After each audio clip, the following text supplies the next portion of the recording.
Muito gostoso estar com vocês de novo aqui, compartilhando a palavra do Senhor, muito bom. Visitantes, sejam muito bem-vindos, é sempre bom recebê-los. Para aquecer nossa conversa, eu quero fazer algumas perguntas para vocês. Você já negociou, você já se pegou negociando, barganhando algo com Deus? De forma que você conversa com Deus assim, com o Senhor, olha, Senhor, eu vou fazer tal coisa, aí o Senhor, né? Entendeu, Senhor? Eu faço, o Senhor responde, né? Você já se pegou nessa negociação com o Senhor? Você se acha menos pecador que alguém? Você já se pegou também com aquele sentimento, coitado daquele rapaz, daquela pessoa, tão pecador, como é que chegou a esse ponto? Você já chegou a esse limite? Alguma vez você já se pegou roubando, usurpando a glória de Deus? Quando você vai fazer tal coisa, você faz tal atividade, tal ação, e você olha para você, se olha no espelho assim, Marcelo, e fala assim, puxa, eu sei, Senhor, que o Senhor me deu essas habilidades, esses dons, esses talentos, puxa, eu nem precisava tanto do Senhor para fazer, né, porque é tão assim, né, de dentro. Eu não contei isso de manhã, acho que não tive coragem de manhã. Uma vez eu na casa dos meus pais, ainda solteiro, chegou de madrugada mais ou menos, eu senti um grande desejo de orar. E eu desci, então, fui até a copa ali da casa dos meus pais, era um sobrado, desci e comecei a orar ali, né, com o Senhor, orando de madrugada. Lá pelas tantas, eu levantei e falei assim, puxa, Senhor, né, fala a verdade, achar um servo assim, tão santo assim, para acordar, né, o Senhor precisa valorizar, né. Acho que Deus olhou para mim e disse, rapaz, vai dormir, você não entendeu nada.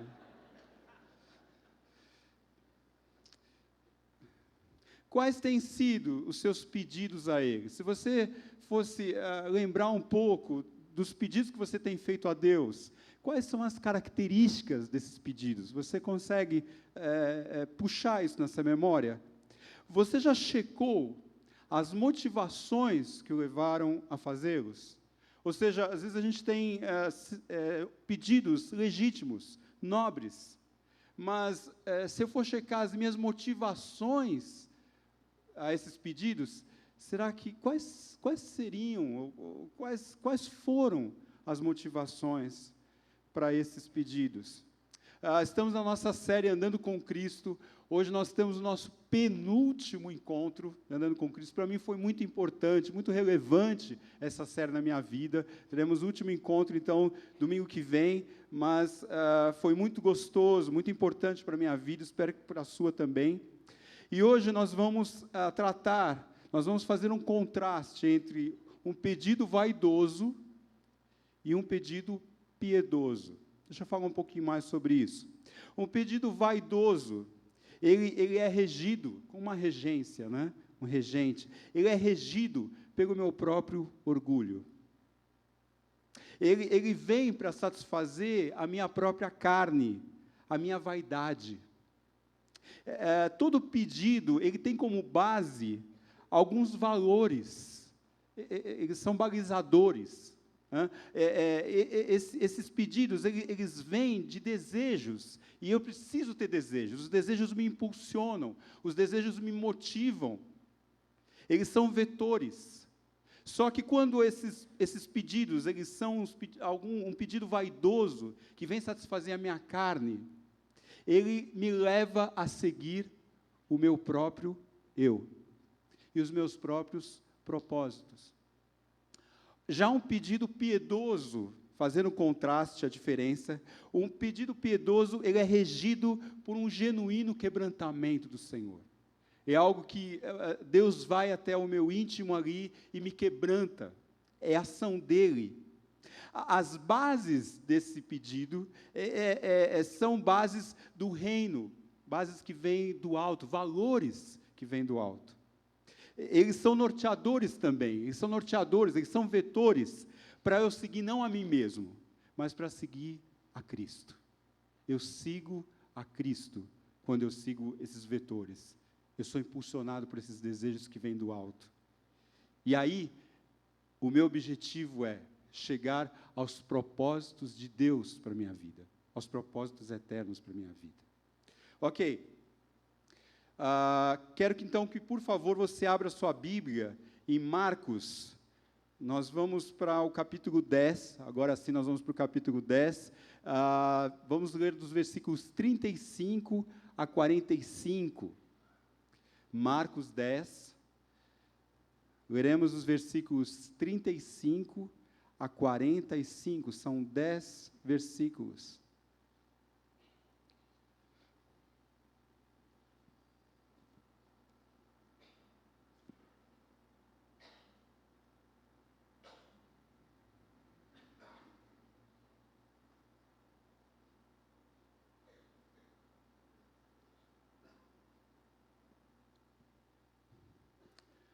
Estão comigo? Você se localizou aí no seu celular, enfim, na sua Bíblia. Você pode acompanhar na tela aqui conosco também. Vamos ler então. Então, se aproximaram de Jesus, Tiago e João, os dois irmãos, filhos de Zebedeu, dizendo-lhe: Mestre, queremos que nos concedas o que te vamos pedir. E ele, Jesus, lhes perguntou: que quereis que vos faça? Responderam-lhe: permite-nos que, na tua glória, nos assentemos um à tua direita e outro à tua esquerda. Mas Jesus lhes disse: não sabeis o que pedis. Podeis vós beber o cálice que eu bebo, ou receber o batismo com que eu sou batizado? Disseram-lhe: podemos. Sim, podemos. Tornou-lhes Jesus: bebereis o cálice que eu bebo, e recebereis o batismo com que eu sou batizado. Quanto, porém, ao assentar-se à minha direita ou à minha esquerda, não me compete concedê-lo, porque é para aqueles a quem está preparado. Ouvindo isto, indignaram-se os 10 contra Tiago e João. Mas Jesus, chamando-os para junto de si, disse-lhes: sabeis que os que são considerados governadores dos povos têm-nos sob seu domínio, e sobre eles os seus maiorais exercem a autoridade. Mas entre vós não é assim. Pelo contrário, quem quiser tornar-se grande entre vós, será esse o que vos sirva. E quem quiser ser o primeiro entre vós, será servo de todos. Pois o próprio Filho do Homem não veio para ser servido, mas para servir e dar a sua vida em resgate por muitos. Capacitado por Ele a ser capaz de servir em nome dEle, andando com Jesus, andando com Cristo, dia após dia, eu sou capacitado por Ele a ser capaz de servir em nome dEle. Vamos falar sobre isso.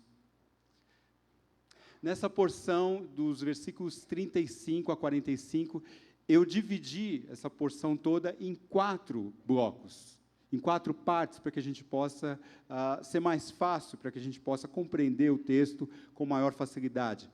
Dos versículos 35 a 37, eu dividi a primeira porção em o pedido. Dos versículos 38 a 40, eu separei com a palavra, o título, a resposta. O pedido, a resposta. O terceiro bloco, que vai do 41 ao 44, eu separei com o título, a motivação. Pedido, resposta, motivação. E, finalmente, o último versículo, 45, nós vamos ter o modelo. Pois bem, o pedido. Qual foi o pedido de Tiago e João a Jesus? O pedido foi: permita-nos que na tua glória nos assentemos, um à tua direita e outro à esquerda. Dá-nos que na tua glória nos assentemos, um à direita e outro à esquerda. Deixa eu falar um pouco do contexto, o que está acontecendo aí. Se você voltar um pouquinho na sua Bíblia, no versículo 33 do mesmo capítulo, você vai ver que Jesus fala o seguinte: eis que subimos para Jerusalém. Jesus vem desde lá de trás, do capítulo 8, falando sobre o reino de Deus, como entrar no reino de Deus. Ele vem ali desde Cesareia de Filipe, ali quando nós ouvimos da pregação sobre Jesus falando ali sobre a simplicidade do reino, como entrar no reino. Jesus está falando sobre a questão das cidades ali, conversando com eles. Eu quero destacar para você, porque sempre me chamou a atenção, quando eu comecei a estudar a Bíblia, que você vem vendo no mapa, e a palavra de Deus nos fala que Jesus falou assim: nós vamos subir a Jerusalém. Só que quando você olha no mapa, você vai ver ali Cesareia de Filipe, vem ali Galileia, depois a Judéia, e no mapa você vê descendo, né? Mas na realidade, Jesus está falando ali sobre a topografia. Ou seja, no mapa você desce, mas Jerusalém está acima, num relevo acima. E Jesus, então, vem falando aos seus discípulos desde lá de trás. O Renato falando sobre a questão, destacou a questão de entrar no reino, que é impossível ao homem natural entrar no reino. Jesus está preocupado, o foco de Jesus é o foco de renúncia. Olha, para quem quer entrar, deseja entrar no reino de Deus, há um caminho de renúncia, há um caminho de sofrimento, há um caminho de morte. Só que os discípulos, eles estão preocupados com o quê? Eles estão preocupados com as suas reivindicações. Veja que, voltando aqui pelo texto, você vê que Jesus, ele vai abençoar as crianças, e os discípulos separam as crianças, falando: não, isso aqui é coisa de gente grande. Nós queremos a nossa exclusividade, então só nós aqui que podemos estar perto do Senhor. Então eles reprovavam ali. Você voltando um pouco mais, você vê os discípulos ali falando sobre aquele homem que está expelindo demônios em nome de Jesus. E os discípulos vão ali e falam: Senhor, nós repreendemos, nós falamos, nós reprovamos aquele homem que estava expelindo demônios no seu nome.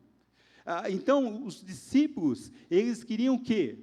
Reivindicar direitos, reivindicar poderes, posições, exclusividade. Até Jesus foi repreendido pelo próprio Pedro. Quando Jesus, falando do reino, falando sobre morte e ressurreição, Pedro vai lá e repreende a Jesus. Então, quando você vai ver o contraste, Jesus falando do reino, falando de renúncia, e os discípulos falando de reivindicações.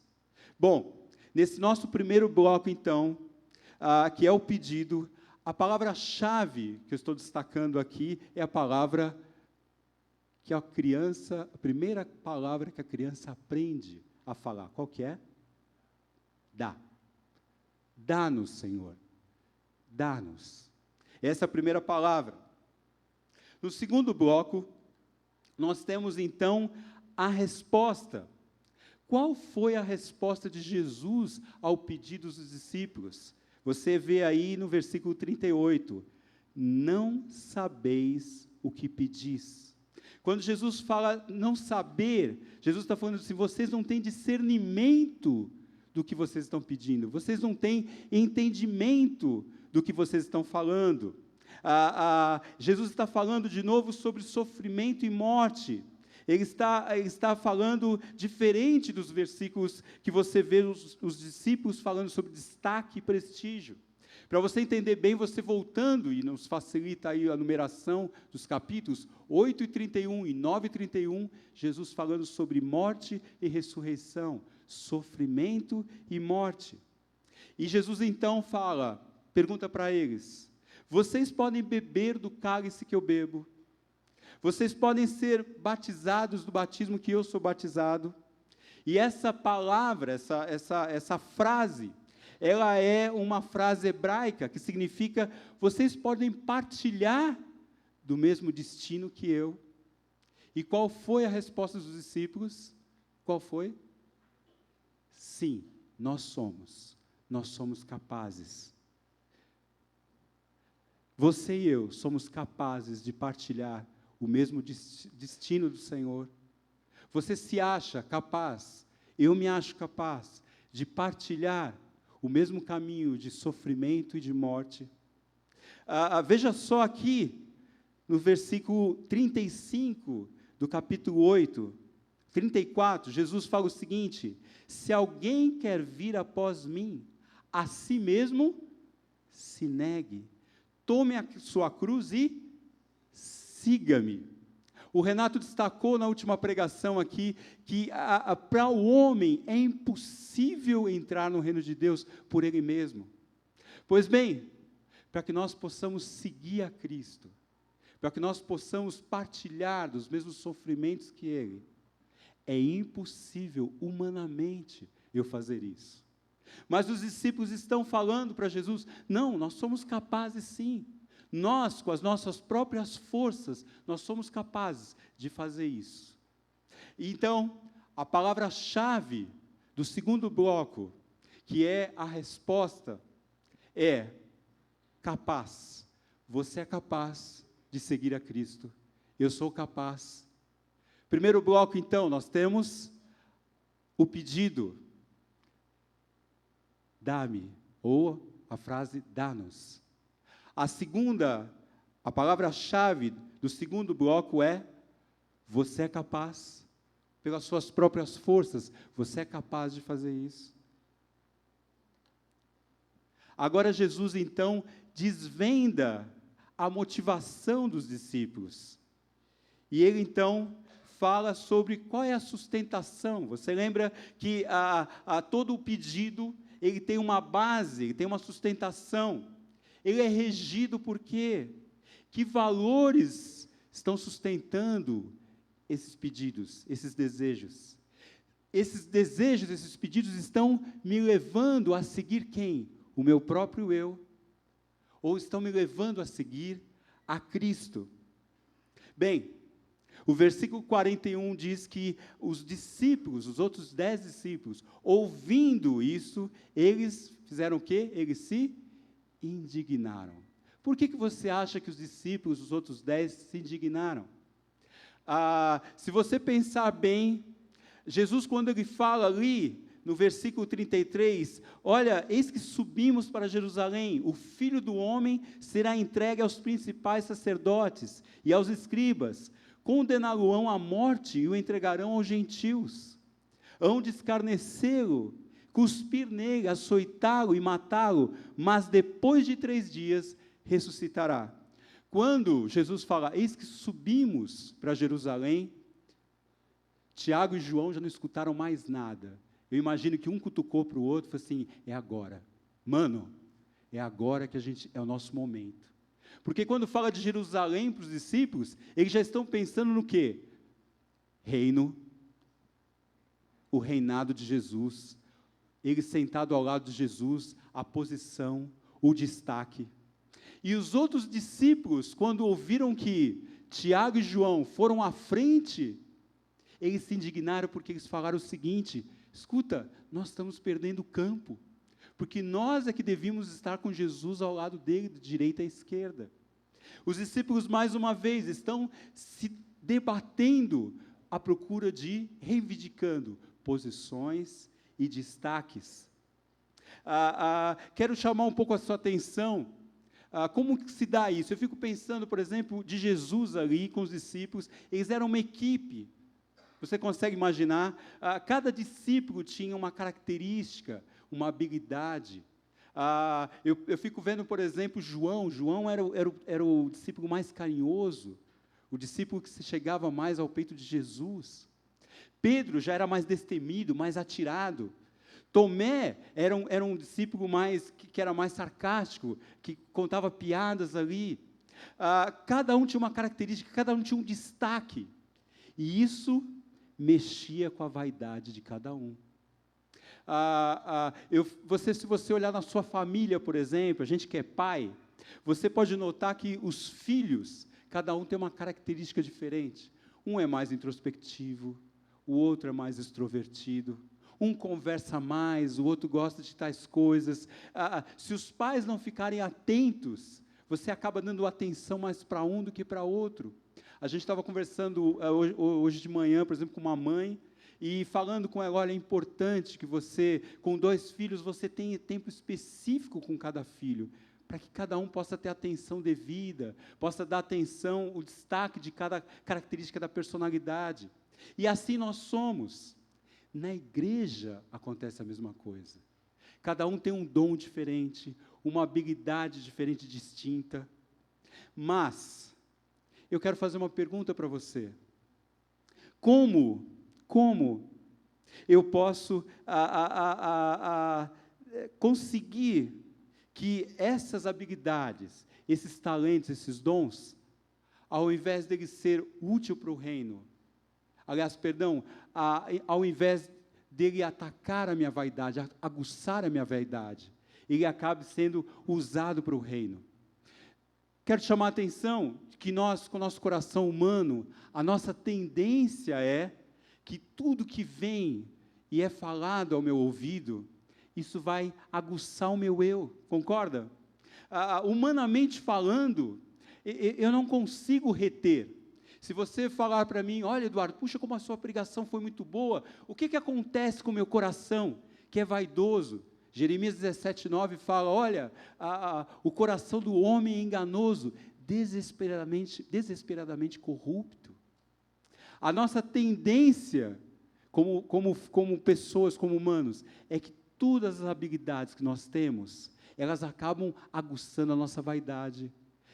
Nós queremos buscar posição, o domínio das pessoas. Veja como Jesus falou aqui, olha, como os governadores, eles são destacados. Como os governadores do mundo são caracterizados, identificados. Eles são por dominar as pessoas, por oprimir, por impor aos outros o domínio. E eu pergunto a você, como eu posso destacar, como eu posso fugir, escapar dessas tendências? Eu tenho ouvido muito, por exemplo, pessoas falando assim, eu não vou, não frequento mais a igreja, porque a igreja fica essa questão dos homens, né? E as pessoas ficam numa vaidade.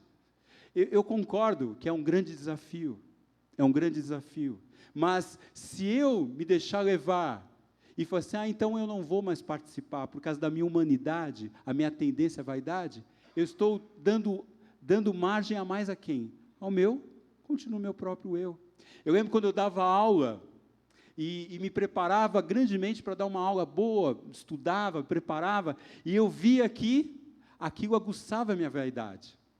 Quando trabalhando na igreja, servindo na igreja, eu via que a minha vaidade também era aguçada.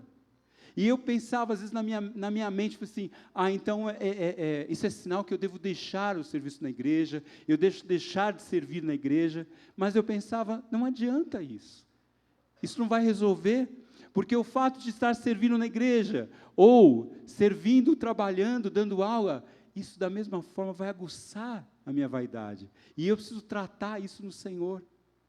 Dia a dia, eu preciso ser capacitado a ser capaz de servir em nome de Jesus, seja aqui dentro da igreja, com as pessoas da igreja, seja dando aula, seja trabalhando no escritório, tudo vai embebecer a minha vaidade, tudo vai me chamar a que eu seja o destaque, e nós somos assim.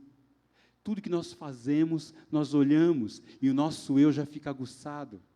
E se eu não depender de Cristo, para que isso seja transformado, isso seja tratado, eu vou acabar me embebedando do meu eu, seguindo os meus desejos, e seguindo a mim mesmo, e buscando os meus próprios propósitos. Da mesma forma que, para o homem é impossível entrar no reino de Deus, se eu não depender, não for capacitado dia após dia, a ser capaz de servir em nome de Jesus, eu também vou ser dependente do meu eu, e vou ser escravo do meu eu, mas Cristo me liberta disso. Jesus ainda fala, olha, aquele que entre vós quer ser grande, quer ser mega, olha, será esse que vos sirva, servir. Quem quiser ser o primeiro, e naquela cultura, aquele que ia à frente das pessoas, ele era o líder ali. Quem quiser ser o líder, o primeiro, esse deve ser o escravo. Eu lembro que já ouvi falar, por exemplo, de pessoas que falam assim, não, servir a Cristo, Jesus fala de servir, mas é um servir com imponência, né? O Sérgio lembrou de manhã assim, você precisa ser cabeça, não cauda. Não é isso que a palavra fala. A palavra fala sobre serviçal mesmo, ser o servir.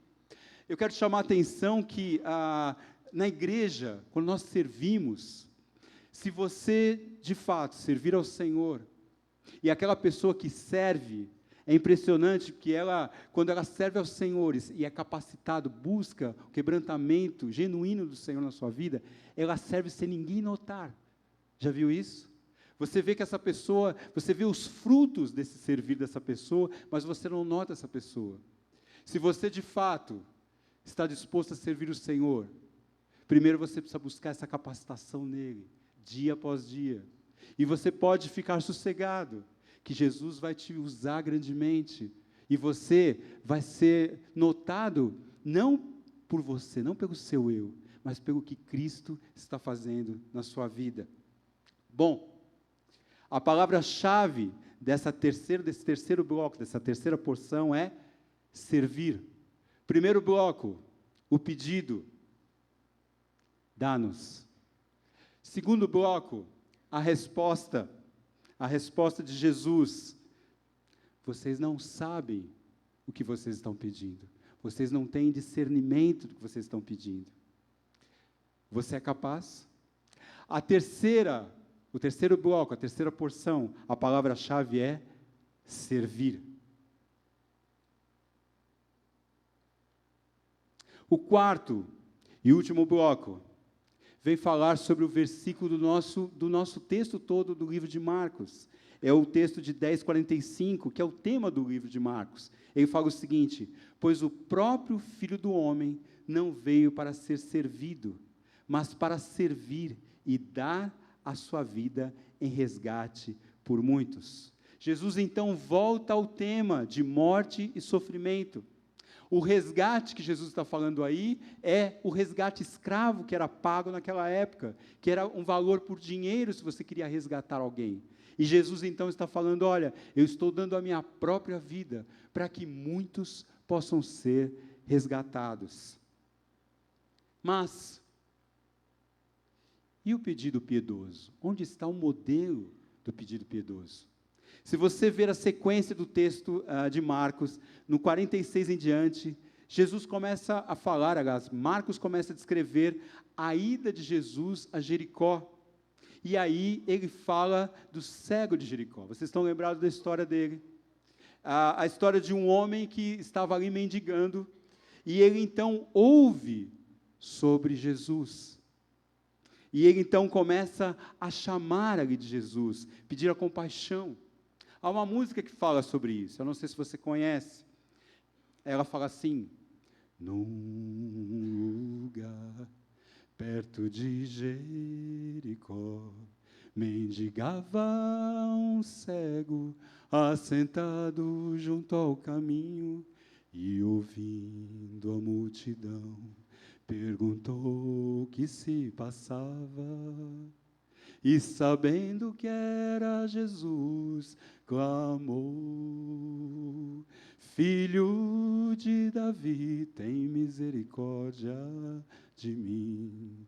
Ó Jesus, olha para mim, porque se por um só momento atentares para mim, limpo serei do meu mal.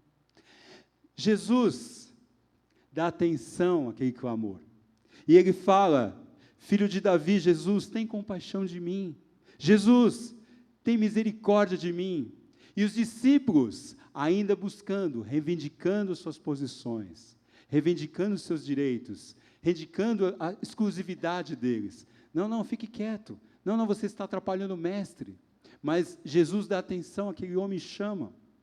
Se você notar no versículo 51 do capítulo 10, ele faz a mesma pergunta que ele faz para os 2 discípulos, para Tiago e para João. Ele pergunta o seguinte: que queres que eu te faça? E aquele homem, aquele mendigo, ele responde: mestre, que eu torne a ver.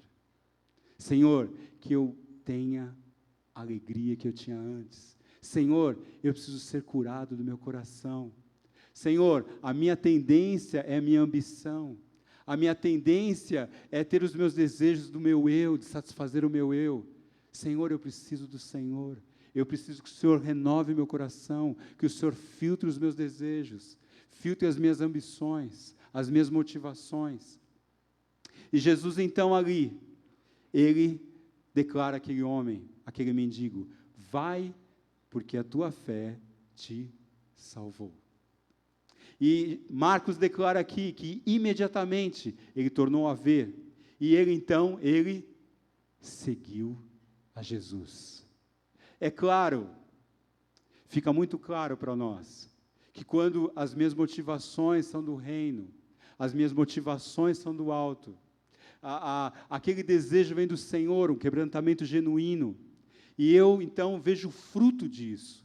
Eu vejo o fruto que, não só na minha vida, mas na vida daqueles que estão à minha volta, eu levo essas pessoas a estarem mais perto do Senhor, estarem mais próximas de Jesus, e essas pessoas, então, podem seguir, não a mim, não a um homem, mas seguirem a Cristo.